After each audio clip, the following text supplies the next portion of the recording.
tal? Muy buenas tardes. Hoy, miércoles 11 de noviembre, estamos iniciando la quinta emisión de Diálogos y Debates, un espacio concebido para dialogar sobre temas de la actualidad regional, nacional e internacional y debatir con mirada crítica diversos temas que nos parece merecen ser puestos en cuestión. En esta quinta emisión de nuestro programa, en la sección referida a la memoria histórica de nuestra América, recordaremos los 103 años de haber estallado y asumido el poder la revolución bolchevique, esta revolución en Rusia dirigida por Lenin, y su relación específicamente con México. Posteriormente pasaremos revista a las noticias que trascienden esta semana, seleccionadas por nuestro equipo de colaboradores. En la sección de diálogo y debate abordaremos las recientes elecciones estadounidenses y cuáles estamos suponiendo que pudieran ser los impactos que estas elecciones tendrán sobre nuestra América. Y en la sección ¿Qué ver? ¿Qué leer? Tenemos la invitación a revisar el libro de Albert Camus, La Peste, un libro trascendente y además que está de actualidad. Cerraremos nuestro programa con la sección Arte y Cultura, donde Víctor Hugo y Paola nos harán algunas reflexiones sobre el arte y el arte en la pandemia. Muchas gracias por estar con nosotros. Acompáñenos en los siguientes 50 minutos. Bien, pues iniciamos con la primera sección. Marco, tu participación en esta presentación de lo que fue aquella revolución de hace 103 años en Rusia, cuando los bolcheviques, dirigidos por Lenin, asumen el poder de aquel enorme país que por aquel entonces tenía distintos problemas. Lo asolaba la guerra, muchos rusos anhelaban la paz y había una concentración enorme de la tierra. Esta revolución vino bajo la consigna de acabar con la guerra, hacer la paz y repartir la tierra, a modificar el mapa político, no solamente de Europa, sino del mundo. ¿Qué impacto tuvo esa revolución en México? Marco, por favor, tu participación. Buenas noches a todos y todas. Quisiera yo empezar con un acontecimiento que se dio en México hace 101 años, un 24 de noviembre, que significó el momento fundacional del Partido Comunista Mexicano. Pero un año antes, prácticamente 20 meses antes, Emiliano Zapata escribía una misiva a Lenin y en esta misiva presenta un conjunto de aspectos que diseñaban la situación en la cual México se encontraba. Dice dos pequeños párrafos en este sentido, los voy a señalar. Decía Zapata: mucho ganaría la humanidad y la justicia si todos los pueblos de América y todas las naciones de la vieja Europa comprendiesen que la causa del México revolucionario y la causa de Rusia son y representan la causa de la humanidad, el interés supremo de todos los pueblos oprimidos. Prosigue Zapata: no es de extrañar por lo mismo que el proletariado mundial aplauda y admire la revolución rusa, del mismo modo que otorgará su adhesión, su simpatía, su apoyo a esta revolución mexicana al darse cabal cuenta de sus fines. Por eso es tan interesante la labor de difusión y de propaganda por ustedes en pro de la verdad. Por eso deberán acudir a todos los centros y agrupaciones obreras del mundo para hacerles sentir la imperiosa necesidad de acometer a la vez de realizar juntamente las dos empresas, educar al obrero para la lucha y formar la conciencia del campesino. Es preciso no olvidar que en virtud y por efecto de la solidaridad del proletariado, la emancipación del obrero no puede realizarse si no se realiza a la vez la libertad del campesino. De no ser así, la burguesía podría poner estas dos fuerzas la una contra la otra y aprovecharse de la ignorancia de los campesinos para combatir y refrenar los justos impulsos de los trabajadores, del mismo modo que, si el caso se ofrece, podrá utilizar a los obreros poco conscientes y lanzarlos contra sus enemigos del campo. Ahí termina esta interesantísima carta. Y bueno, pues empieza esta situación. La influencia de la revolución bolchevique tiene mucho que ver con un partido que ya se había formado, el Partido Socialista Mexicano, que se convoca a un primer Congreso Nacional Socialista, a pesar de que ya se había formado en 1911. Este congreso se celebra por el mes de agosto de 1919. Ya en este congreso se tenía un programa propio, un programa influenciado por la Segunda Internacional, que era prácticamente socialdemócrata y se encontraba en pugna con la Tercera Internacional Comunista, que funcionaba en Moscú y dirigía Lenin. A este congreso asistieron una treintena de delegados, en los que se encontraba el grupo Ácrata de la Ciudad de México, el grupo de los marxistas rojos, el militante estrella del sindicalismo, dirigentes de la CROM, que proponían la acción múltiple, es decir, la colaboración junto con el gobierno, la Cámara Obrera de Zacatecas, el Partido Socialista de Michoacán, y una cosa interesante es de que en Puebla estuvo presente Aurelio Pérez y Pérez del Partido de los Trabajadores. El 24 de noviembre de ese mismo año, en una reunión del Comité Nacional del Partido Socialista Mexicano, convocado por el secretario general del partido, José Allen, con carácter de extraordinario, cuyos acuerdos fue convertir al partido en la sección mexicana de la Internacional Comunista y, en consecuencia, adoptar el nombre de Partido Comunista Mexicano.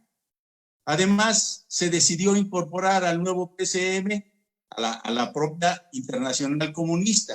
El primer secretario general del PCM, como ya lo dije, era José Allen, quien más adelante llegaría a dirigir la Oficina Latinoamericana de la Internacional Comunista. Desde 1919, el Partido Comunista y sus militantes participaron en la lucha por la reforma y el reparto agrario. Han sido protagonistas en el surgimiento de grandes sindicatos industriales, las huelgas estudiantiles, por la autonomía universitaria, la nacionalización de ferrocarriles y la expropiación petrolera. Miles de ellos sufrieron prisión política y en muchos casos fueron ejecutados y desaparecidos. Esta influencia la influencia fue en el sentido de que la educación mexicana en sus diferentes fases, desde los maestros rurales, la definición socialista, los servicios asistenciales, el sistema politécnico, la lucha por la educación superior gratuita, la organización sindical de maestros y trabajadores de la educación, y ahora muchos científicos sociales y humanistas han optado por el marxismo como concepción del mundo. Destaca el papel de los comunistas en la organización de los trabajadores de la cultura y las artes, especialmente los muralistas, cuyas obras son verdaderos tratados de historia. Fueron entonces también el Machete, una joya del periodismo militante mexicano. Desde la clandestinidad se opusieron a los gobiernos de los regímenes priistas, entre otros el movimiento ferrocarrilero de 1958-59, en el cual militantes como Valentín Campa jugaron un papel destacado, y Otón Salazar en el movimiento magisterial del 58.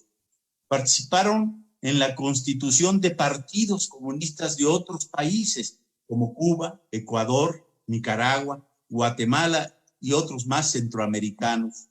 Recordemos que los comunistas mexicanos militaron en las brigadas internacionales en defensa de la República Española, solidario siempre internacionalista. Pionero en derechos de los ideales de las mujeres, de su libertad, de los derechos políticos y electorales, de la equidad y la igualdad, de los reclamos de género. En el movimiento estudiantil de 1968, los comunistas jugaron un papel destacado tanto en su dirección como en miles de sus miembros entre los militantes de ese histórico movimiento. En las elecciones de 1976, el PCM postuló como candidato presidencial a Valentín Campa, líder ferrocarrilero, quien recibió alrededor de 1 millón de votos, lo cual no lo registraron porque el partido no estaba oficialmente registrado. La insurrección, el 3 de mayo de 1978, el registro del PCM se hizo patente junto con otros partidos de izquierda. El PCM, muy activo en la unidad de las fuerzas democráticas, progresistas, socialistas y de izquierda, llegó al grado de autodisolverse, entregando incondicionalmente su registro y sus bienes a las nuevas organizaciones. La insurrección político-electoral realizada por nuestro pueblo en julio del 2018 tiene una raíz roja y la decidida influencia socialista. La historia entonces del PCM parte desde el 24 de noviembre de 1919 y termina el 18 de octubre de 1981. Hay mucho que recordar de estas luchas por construir un mundo justo e igualitario. Esto fue la influencia, por supuesto, de esa gran revolución bolchevique en nuestra América y en nuestro México y en esta organización política. Muchas gracias. Gracias, Marco. Interesante lo que nos has presentado. Ahora vamos a seleccionar, vamos a presentar este mundo de noticias, que hay muchas ahora, es decir, no solamente los diarios ya informan, sino ahora quizá en mucho agonizantes los periódicos impresos, pero que gozan de cabal salud los medios electrónicos. Hay noticias, muchas noticias que pasan desapercibidas, coyunturales, que se pierden en sí mismas al momento de leerse. Sin embargo, hay otras noticias que consideramos tienen una trascendencia fundamental en la vida de los pueblos, por lo menos en el corto y mediano plazo. Cada uno de nuestros colaboradores seleccionó una noticia que comentará con ustedes. Paola, ¿quieres empezar, por favor? Bueno, pues a mí en esta ocasión me interesa comentar o hacer referencia a este desalojo que se realizó por parte de Israel en la región de Cisjordania, y que ha dejado 73 personas palestinas sin hogar.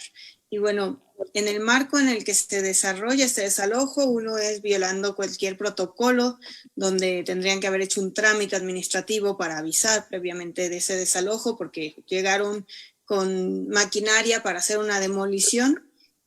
Y todo esto argumentado, bueno, por la Coordinación de Actividades Gubernamentales de Israel, que se encarga de administrar los territorios ocupados en Cisjordania.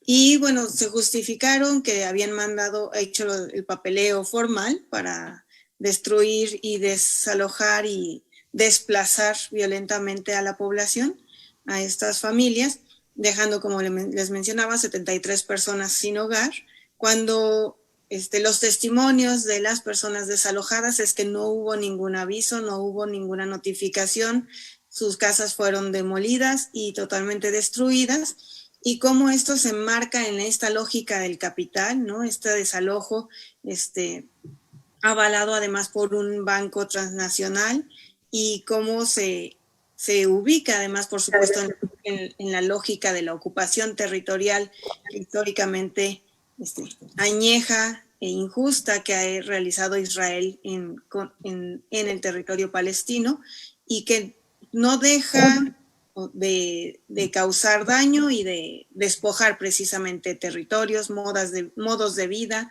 dejando a familias, a la intemperie, familias, más de 41 niños, dentro de estas 73 personas son menores de edad y, o sea, bebés recién nacidos que ahorita, bueno, están así como sin ningún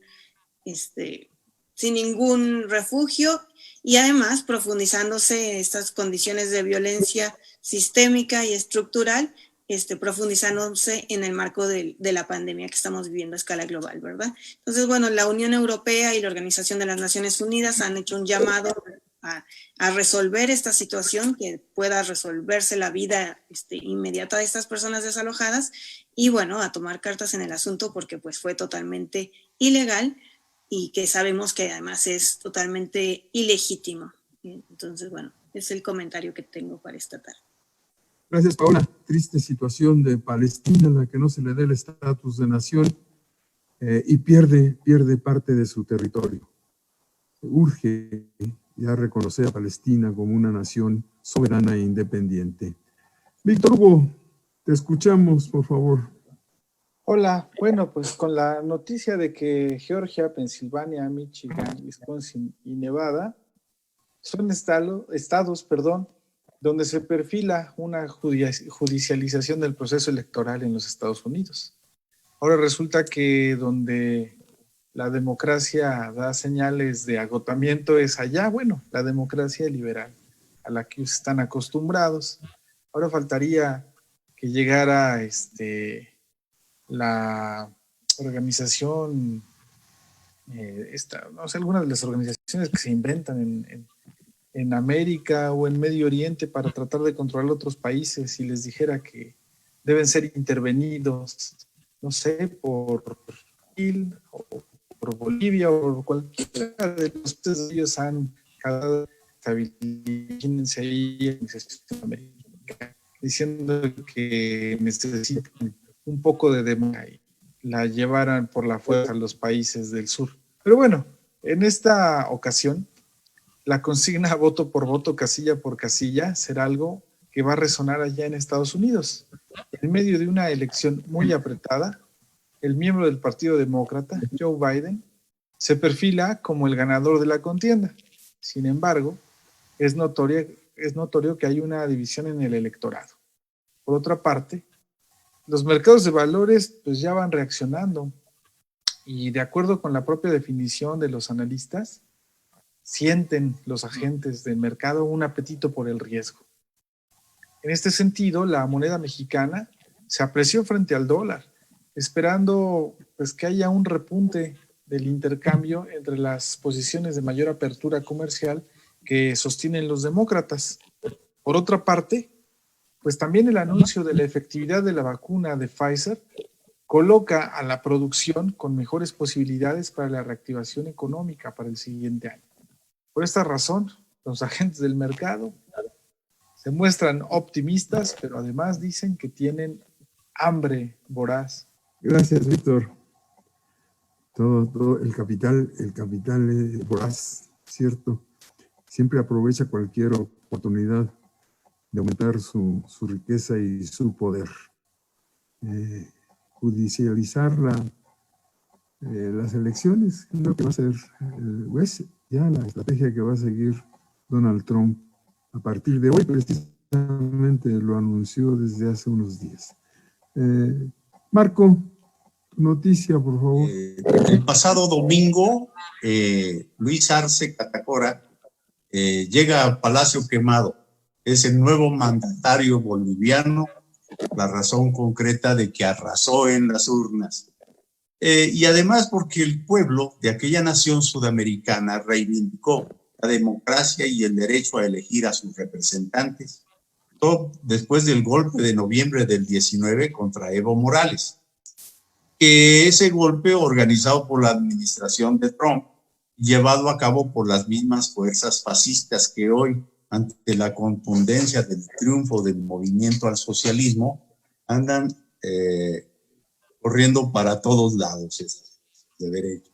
En su discurso de toma de posesión, El nuevo presidente boliviano subraya ser la mayoría y que también la población votó por la paz y la estabilidad, por la esperanza y la dignidad. También señaló que a raíz del golpe de Estado en Bolivia en noviembre pasado, Bolivia se convirtió en un escenario de una guerra interna sistemática contra el pueblo, especialmente contra los más humildes. Se estigmatizó a los movimientos sociales, a campesinos, indígenas y obreros.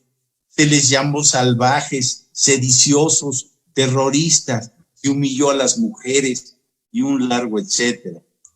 Arce señaló también poner fin al miedo en Bolivia, a fomentar el creer en la justicia y sobre todo en no generar ambientes de resentimiento y venganza.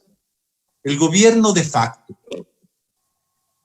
de noviembre del pasado año, Arce planteó que sembró muerte, miedo y discriminación. La persecución y criminalización desatada por el régimen en contra de los dirigentes del MAS y de movimientos sociales en contra de las mujeres y hombres humildes del pueblo. Queda el símbolo de dignidad y resistencia junto a hombres como Carlos Orlando Gutiérrez Luna, gran dirigente minero que luchó con valentía por la recuperación de la democracia y siempre vivirá en el corazón de ese pueblo. Este fin de semana pasada, mientras los golpistas hicieron todo para burlar la decisión mayoritaria, hoy, lunes, martes, miércoles, andan huyendo por el país y se han estado escondiendo en sus trincheras derechistas. Esperemos que no vayan a hacer otra tropelía más, porque ya el pueblo se ha cansado en Bolivia. Gracias. Gracias, Marco. Bolivia, buen ejemplo de la dignidad de un pueblo que recuperó su libertad. Bien, pues vamos ahora a iniciar nuestro debate el día de hoy, que es, pues, por supuesto, las elecciones en Estados Unidos de Norteamérica, donde participaron Donald Trump y Joe Biden, Donald Trump del Partido Republicano y Biden del Partido Demócrata. Obviamente hoy la sociedad norteamericana se encuentra dividida casi a la mitad, pero dividida irreconciliable. Si uno puede encontrar en Donald Trump y en Joe Biden algún punto de acuerdo, no es tan difícil encontrar en su defensa de los intereses del gran capital, en su defensa de los intereses del capitalismo norteamericano, fundamentalmente del capital financiero. Esa es parte en común. Tienen visiones distintas de cómo hacer funcionar la economía norteamericana, pero en el fondo ambos participan de la defensa del sistema capitalista norteamericano, su expansión de manera también diferenciada, pero esos son puntos que pueden iniciar el respeto a las instituciones, etc. Sin embargo, en la sociedad norteamericana parece no haber puntos de contacto entre ellos.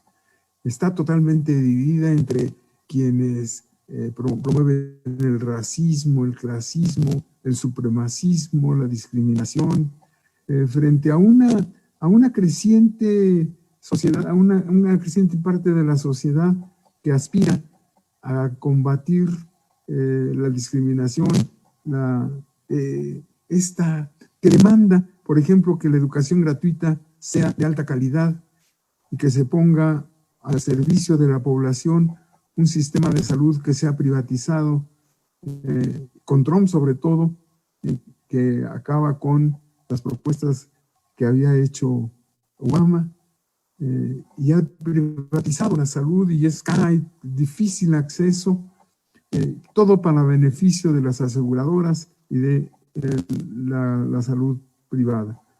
bueno, no hay puntos de contacto que pudieran iniciar un diálogo entre esas sociedades. Hay unos que dicen que hay que destruir aquellos símbolos de la colonización interna en Estados Unidos, y hay quienes los defienden como parte de su vida, porque creen en este país que se ha formado así a partir de la discriminación, el racismo, la exclusión, la persecución racial. El color de la piel cuenta mucho entre los méritos para ascender o mantenerse en los barrios decadentes.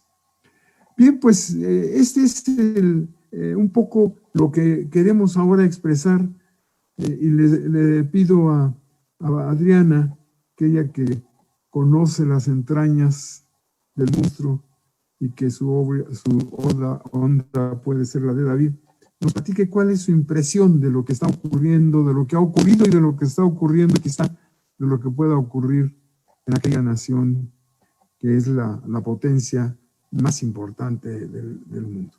Paola.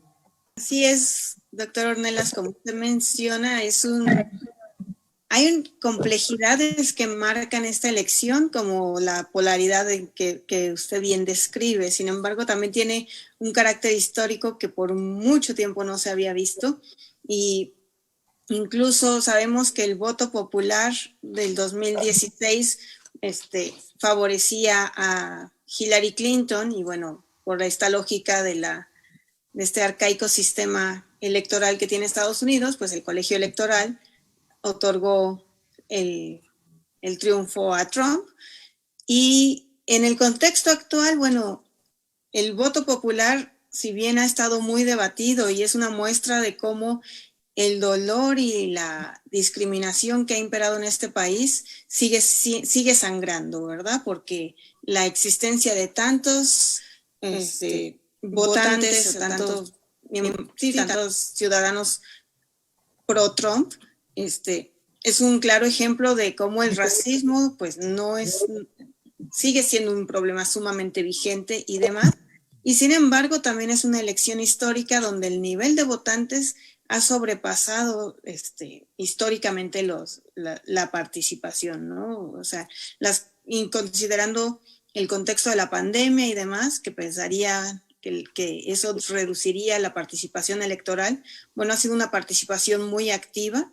Y finalmente, bueno, ya se vislumbra el triunfo en favor de Biden, y algo interesante es cómo en esa lógica de la desigualdad y la inequidad que prevalece en este país y que se ha escurrido, bueno, que no es exclusiva de este país, pero que además se filtra a muchas otras naciones en el mundo por toda la influencia mediática y cultural e imperialista que tiene Estados Unidos en el mundo, pero además también las movilizaciones han sido masivas, ¿verdad?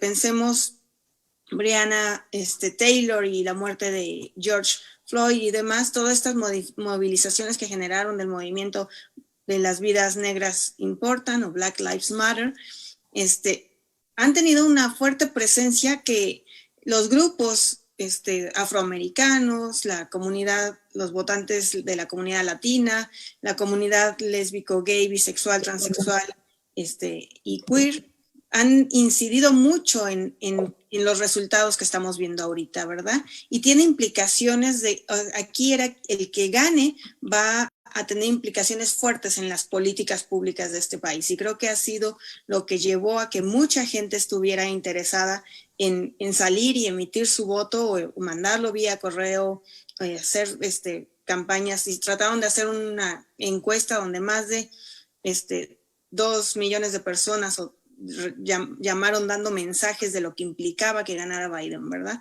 Entonces es un panorama complejo definitivamente, pero al mismo tiempo se vislumbra cierta esperanza. Se sabe que Biden, dentro de las propuestas demócratas, no eran el candidato más progresista, porque pues Bernie Sanders quedó fuera de la carrera con todo y que estuvo muy cercano y que tenía una propuesta ampliamente incluyente, pero finalmente los votantes y el Partido Demócrata se fueron por el que tuviera más posibilidades en esas estrategias y esos juegos políticos de ganarle a Trump.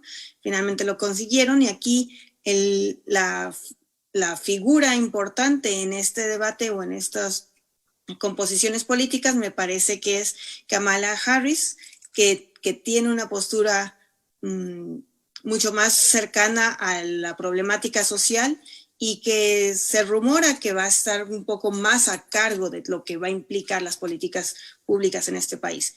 Pero bueno, habrá que ver realmente cómo se van desenvolviendo todo esto, porque se llega con muchas promesas en un contexto complejo, polarizado, donde hay demasiadas injusticias y demasiado reconocimiento de todas estas discriminaciones sistémicas y de estas opresiones sistémicas y muchas exigencias que pues veremos si se logra modificar el panorama, las comunidades migrantes, ¿no?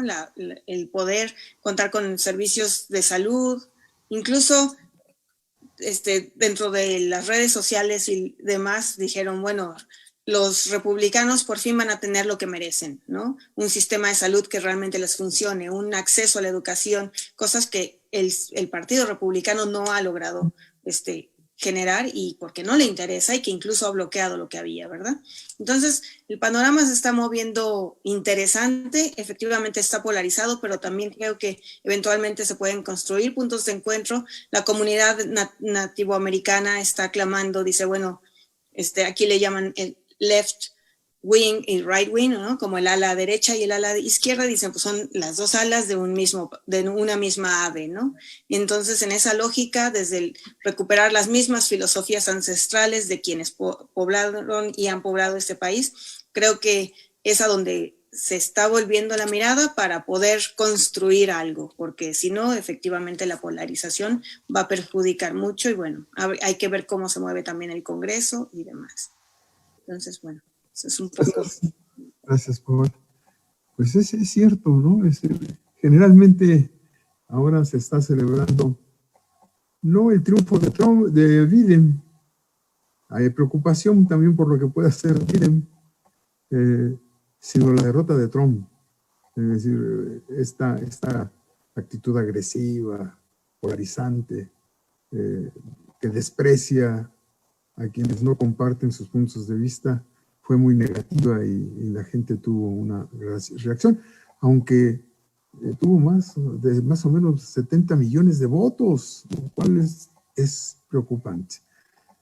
Víctor, ¿cuál es tu opinión sobre lo que ocurrió en Estados Unidos? Pues va principalmente sobre lo que acaba de decir.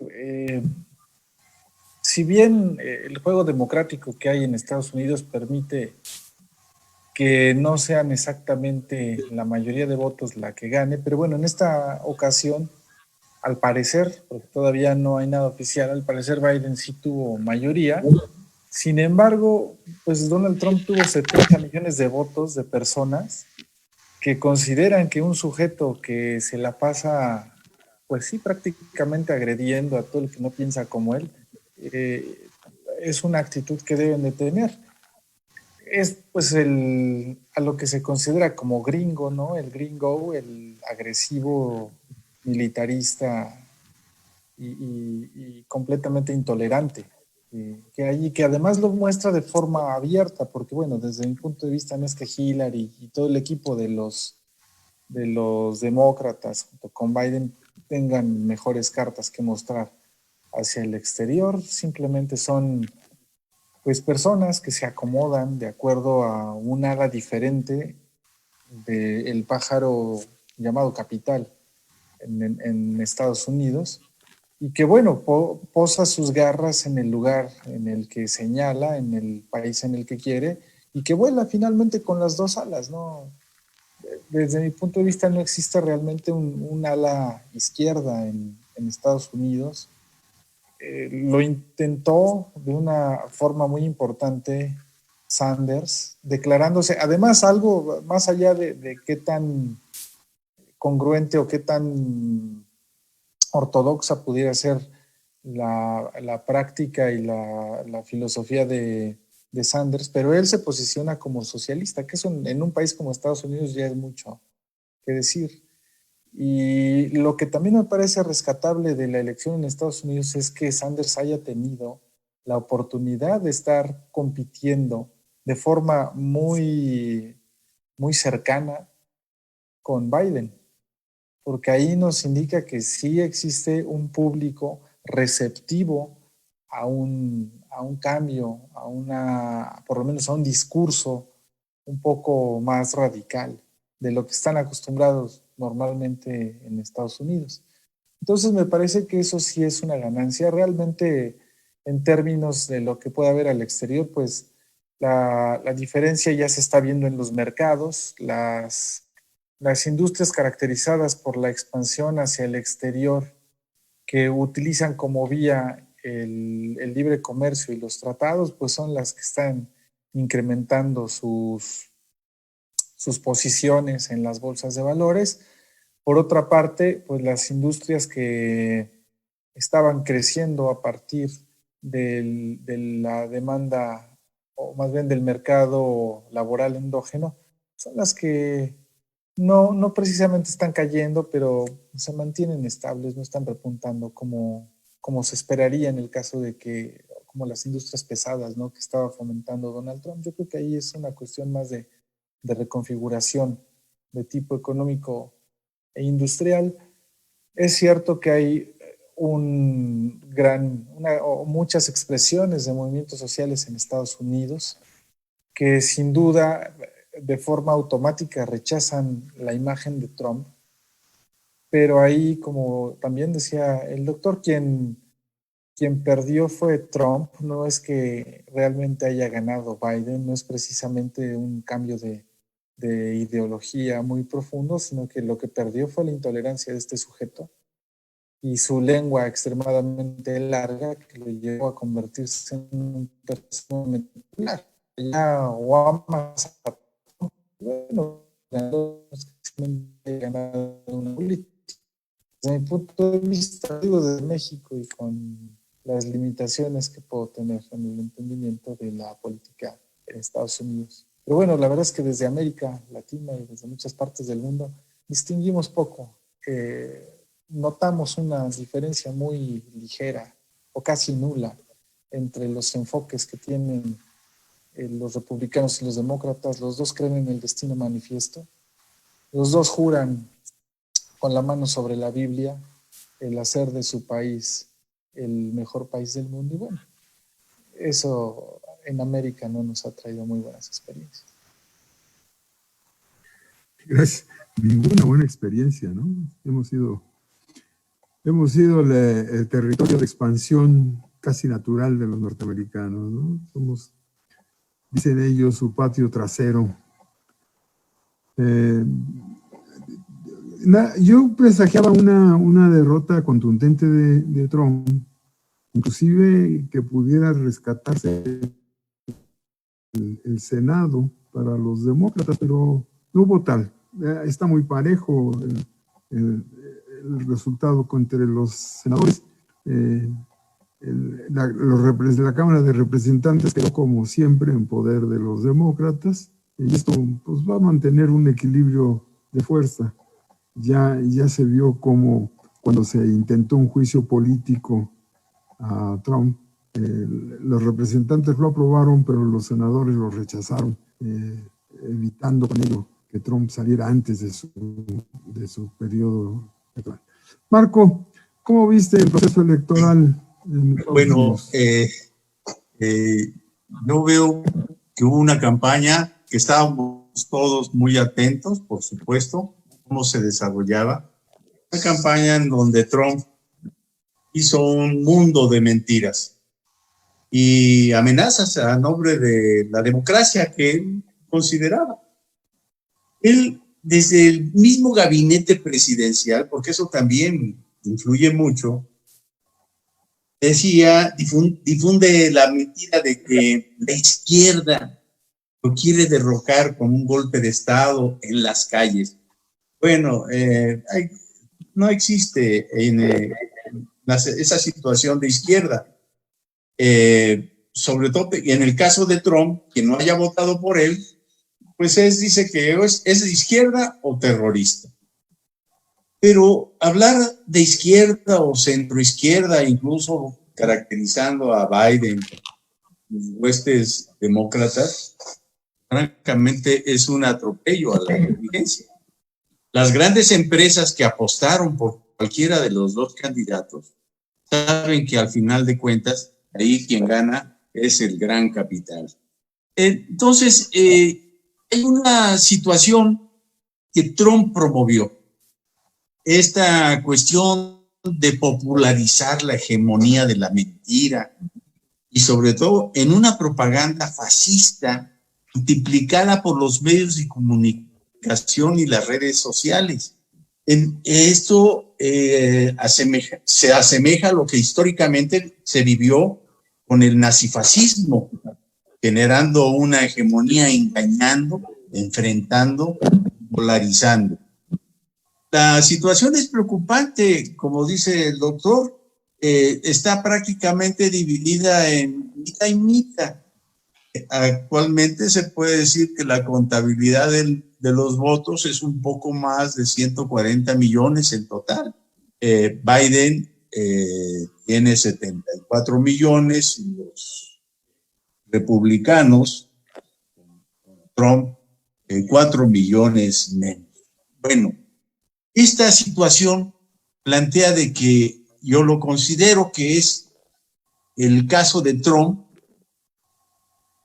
empezó a desarrollar como un semillero del fascismo en Estados Unidos. Sin embargo, bueno, hay todo un ambiente ahora como de supuesto descanso, pero es un ambiente de descanso respecto a un señor que tiene el cerebro tan corto y la lengua tan larga, que francamente siento que no va a cambiar mucho sobre la situación ahora, sobre todo en América, en nuestro país incluso, que por cierto México ha tenido cierta reserva hasta que no haya una definición total sobre la cuestión de la votación. Es decir, hasta que no haya un colegio electoral que diga este es el ganador, pero no hay colegio electoral.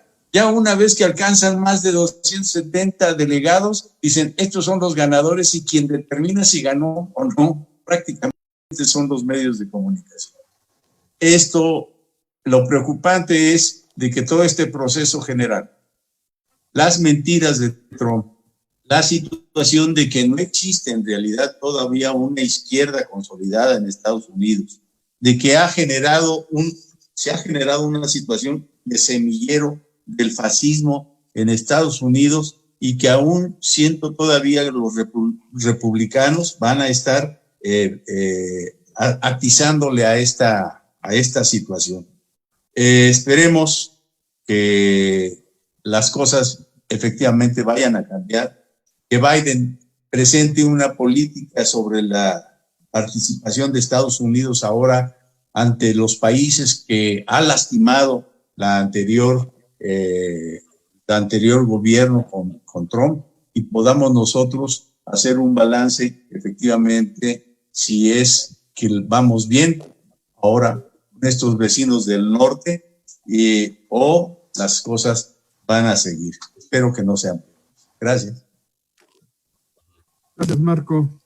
Bueno, pues si las cosas no cambian, si la decisión de los tribunales confirma el triunfo de Biden, tomará posesión el 20 de enero del 2021. Basta con que se reúnan los electores y voten por quien se les mandató para que haya presidente que toma posesión el 20 de enero. No hay autoridad electoral que diga quién ganó y por cuántos ganó. Simplemente son los 270 y más, 294 creo que tuvo los que lo hacen presidente de los Estados Unidos de Norteamérica. Bien, pues no sé si alguno de ustedes quiere agregar algo a lo que fue su intervención primera. Bueno, yo creería que además de los miembros del Consejo Electoral en Estados Unidos, hoy ya nos empezaron a dar pues una pista de que se va a definir la elección, porque las bolsas empezaron a mejorar, el Dow Jones fue al alza, los agentes dicen que están muy hambrientos de riesgo y que esperan que las acciones que tome Biden impliquen una mayor apertura del mercado, mayor dinamismo, porque el aparente ostracismo y el crecimiento, no precisamente endógeno, pero sí el fortalecimiento de la economía interna que planteaba Trump, pues a muchos no les venía bien, sobre todo a los financieros. Y ya hoy se manifestaron los financieros diciendo, a ver, ya, vamos a darle para adelante con Biden. Es un mensaje que la oligarquía está mandando y bueno, también ahí la gente está, hay mucho apoyo. También en México está un poco polarizado, muchos, no sé por qué asumían que el presidente Andrés Manuel y Trump eran amigos o algo así. Simplemente era una cuestión política y una posición en la que la legitimidad de Andrés Manuel pues le da una posición para poder negociar con otra persona, con otro mandatario. No es lo mismo negociar con alguien que llegó con una elección plenamente ganada que con alguien que se sabe que compró los votos y que fue financiado por empresas extranjeras para poder llegar a la presidencia. Entonces, yo creo que también hay algún tipo de exageración en ciertos gestos ahí, pero no habrá una gran diferencia desde mi punto de vista. Claro. Bueno, podrá haber alguna diferencia si, por ejemplo, se suspenden los chantajes con los impuestos, ¿no? Los impuestos que se querían aplicar a los productos que vayan de México, los aranceles al acero, en fin, esos chantajes burdos a los que nos sometía Trump. Que cambie la actitud ante Cuba, ante Venezuela. Eso sí es importante. Eso sí es muy importante. Yo creo que lo de los chantajes, no sé ustedes cómo lo vean en términos de economía, pero yo creo que obedecen más bien en los porcentajes a criterios de elasticidades, analizan la elasticidad que tiene respecto al exterior, y si conviene para la empresa incrementar los impuestos en el margen, pues lo suben en el margen, pero no más allá de donde pueda dañar los intereses de las industrias. Sí, las cadenas de valor. Por ejemplo, los automóviles producidos en México, ¿no? Lo cual eliminaba las ventajas que podía tener el establecimiento de la industria automotriz en el país. La idea de él era que la industria volviera a Filadelfia, a Chicago, de donde se había retirado, para trasladar partes del proceso de producción o el proceso de producción completo a los países de la periferia capitalista. Pero bueno, con eso jugó y bueno, pues había que domar al tigre y creo que el presidente Andrés Manuel López Obrador logró dominar al tigre, ¿no? Es decir, lo neutralizó para los efectos de la economía nacional. Bueno, pues hemos terminado la primera parte de nuestro programa. Vamos al corte de la media y continuamos.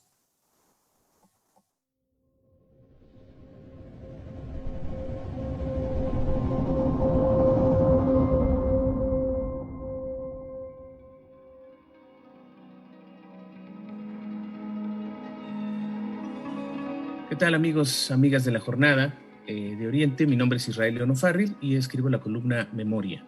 Y bueno, pues esta semana me interesa platicar con ustedes sobre este asunto de la ilusión que nos da tanto las noticias como la sensación que tenemos de saber y entonces externamos opiniones y decimos una cantidad de cosas de repente bárbaras, de repente no. En fin, hablaré de muchos temas, entre ellos, por ejemplo, esta sensación que nos dio en principio de justicia cuando callaron a Trump, cuando interrumpieron su discurso más o menos a la mitad porque estaba diciendo mentiras. Entonces, claro, la reflexión inmediata suele venir con respecto a los medios de comunicación.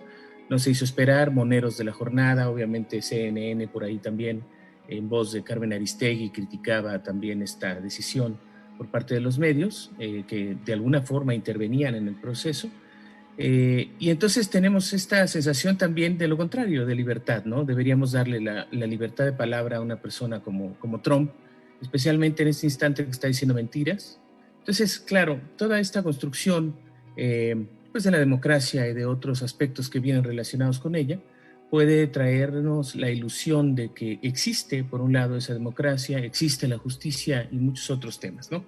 Entonces, claro, dentro de esto, pues también está la idea de que Biden será mucho mejor para todo el mundo, inclusive para México. Ahí habría que preguntarse bien si esto va a ser así.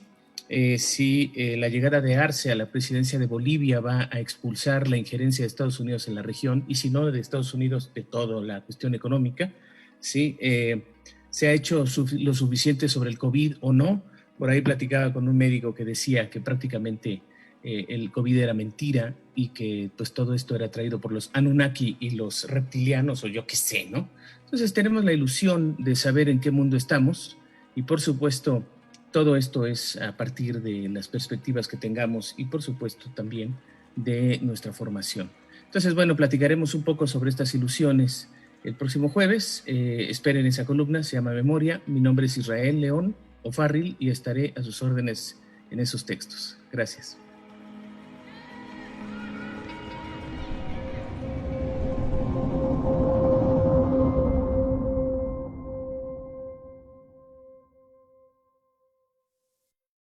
Gracias por esperar. Regresamos para iniciar nuestra segunda parte del programa con una sección muy interesante que leer en esta época de pandemia. Adriana Paola nos va a presentar un libro excepcional, La peste de Albert Camus.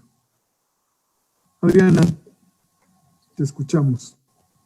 Gracias, doctor Ornelas. Efectivamente, bueno, les quiero invitar el día de hoy a revisitar este libro, o a visitar para aquellos que no lo han leído, las nuevas generaciones, claro, este libro de Albert Camus, el argelino, y La peste, que además, bueno, en esta lógica que él construye su narrativa de lo absurdo, es como maravilloso revisar todas las descripciones y las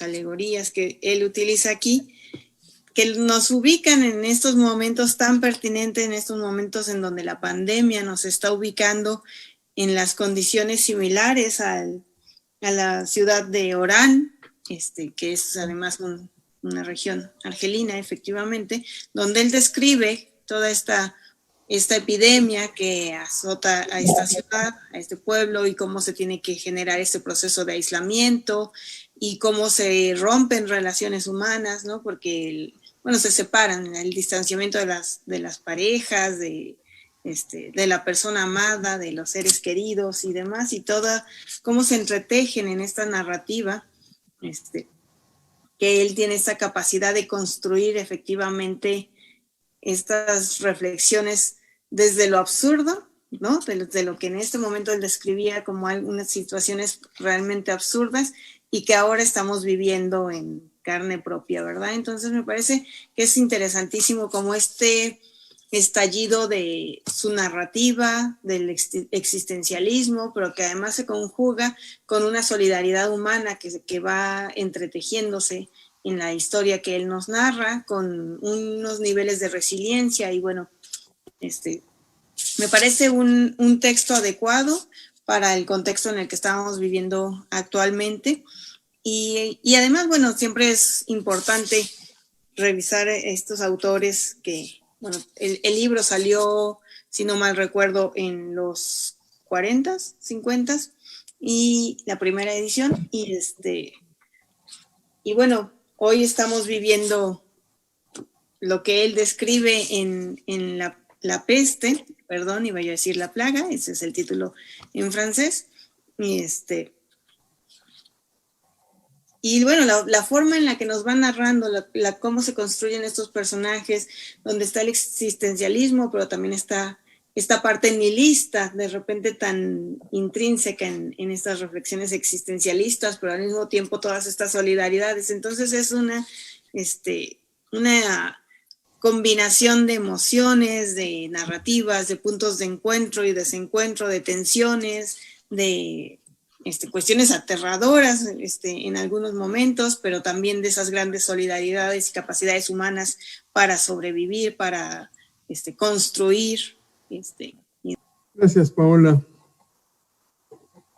Pues hay que leer este libro, hay que recordar estas figuras de la literatura universal del siglo XX. Bien, vamos ahora a pasar a nuestra última sección, que es un diálogo con la cultura.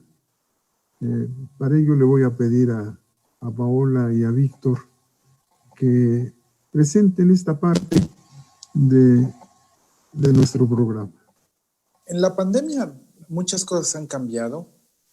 Las dinámicas, sobre todo en la expresión artística, han sido distintas porque, bueno, ya no es posible reunirnos como lo hacíamos antes de que iniciara el aislamiento social.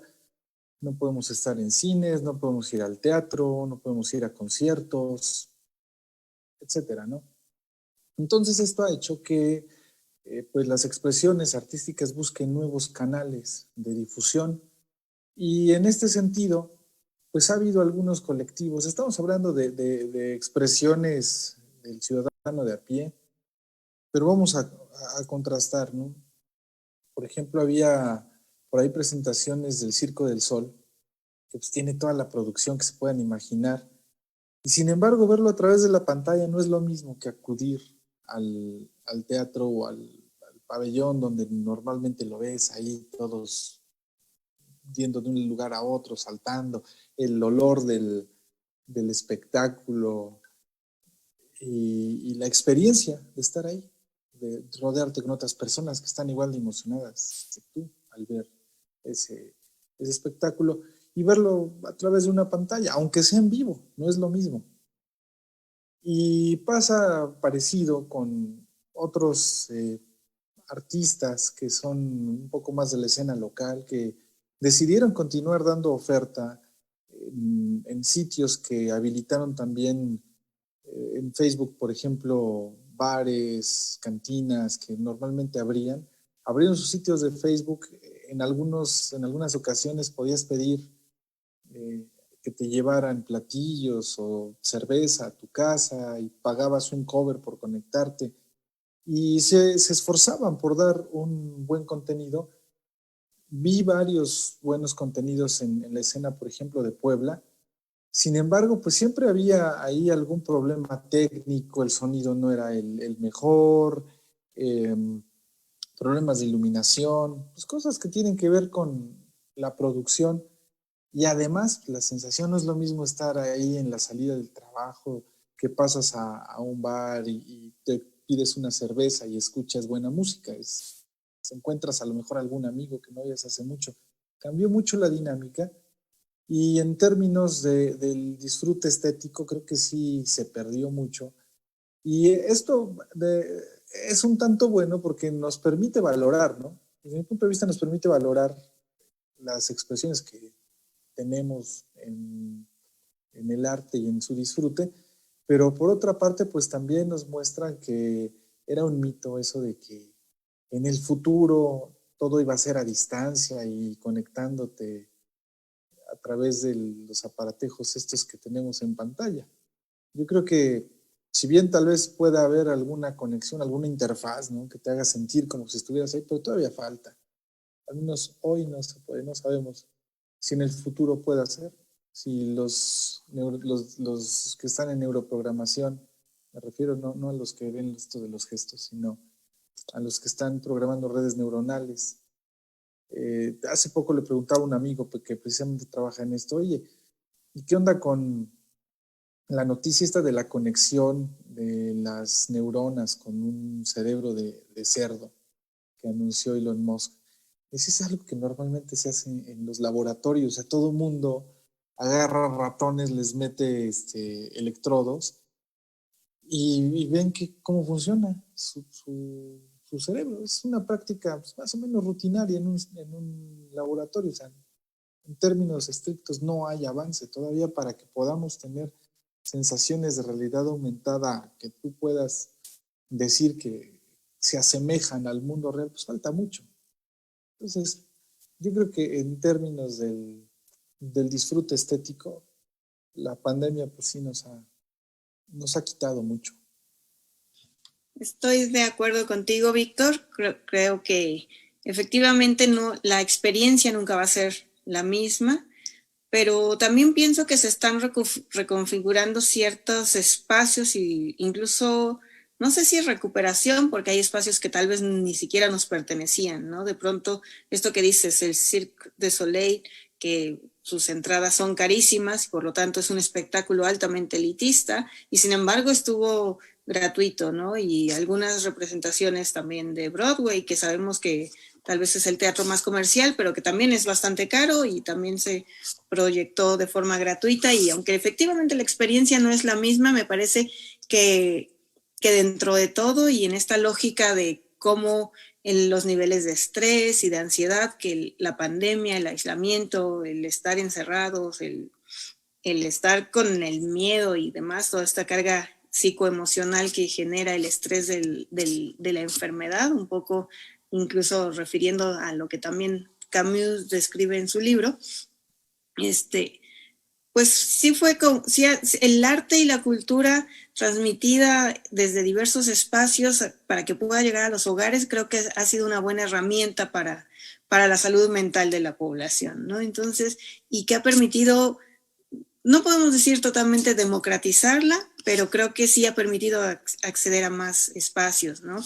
Había estos recorridos virtuales en los museos y que también son museos de $30, $50 la entrada, entonces pues dices, bueno, por supuesto que la experiencia no es la misma que estar frente a frente a la pieza, a la obra de arte, pero ese acercamiento me parece que ha sido también interesante y no sé, espacios de formación artística y cultural, ¿no? Muchos museos abrieron sus clases que también son altamente elitistas y privilegiadas, como solo un sector muy exquisito de la población puede acceder a ellas, y de pronto todo el mundo podía acceder a un curso en el Met de Nueva York, o en el Museo del Louvre en París, o en el Museo, la Casa de Frida Kahlo y demás.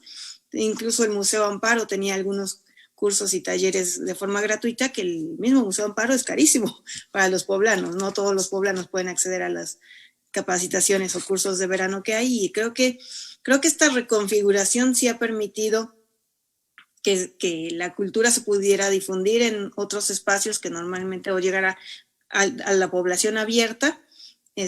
Sin embargo, por supuesto, la experiencia estética sería irreemplazable, pero bueno, este acercamiento desde otros medios para acercarnos al arte y la cultura me parece interesante.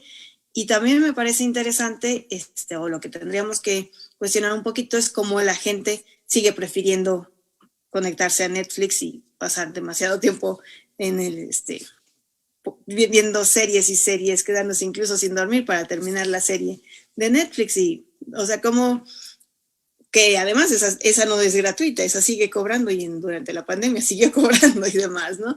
Entonces, cómo se reconfiguran, qué cosas se reconfiguran, qué cosas permanecen y cómo podemos difundir que mientras la realidad no nos permita volvernos a reunir en los grandes conciertos, en las salas de ópera, de teatro, en los museos y demás, pues tal vez acceder por otros medios temporalmente, pues también puede ser algo agradable y formativo para toda la población, ¿verdad?